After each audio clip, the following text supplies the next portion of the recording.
अस्सलामुअलैकुम वरहमतुल्लाह। उम्मीद आप खैरियत से होंगे।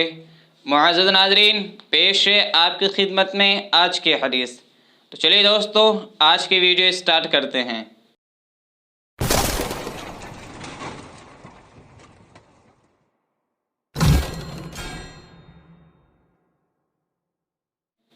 बिस्मिल्लाहिर्रहमानिर्रहीम। तिरमिज़ी की हदीस है, हदीस नंबर है 969।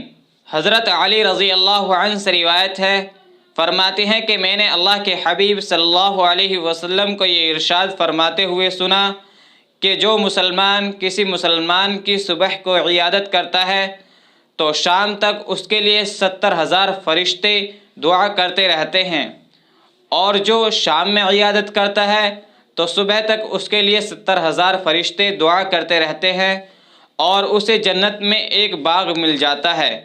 तो दोस्तों, ये हदीस शरीफ का तर्जमा था जो कि हमने आपके सामने पेश किया है, और इस हदीस में हमें इयादत की फ़जीलत के बारे में पता चलता है कि इयादत करने का कितना बड़ा सवाब है, कितनी बड़ी फ़जीलत है।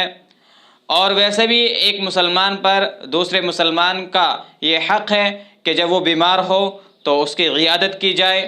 तो इसलिए हमें चाहिए कि अगर हमारे पास पड़ोस में या हमारे कोई रिश्तेदार में या हमारे दोस्त अहबाब में अगर कोई बीमार होता है तो हमें उसकी इयादत करनी चाहिए, क्योंकि इयादत करने की बहुत ही फ़जीलत आई है।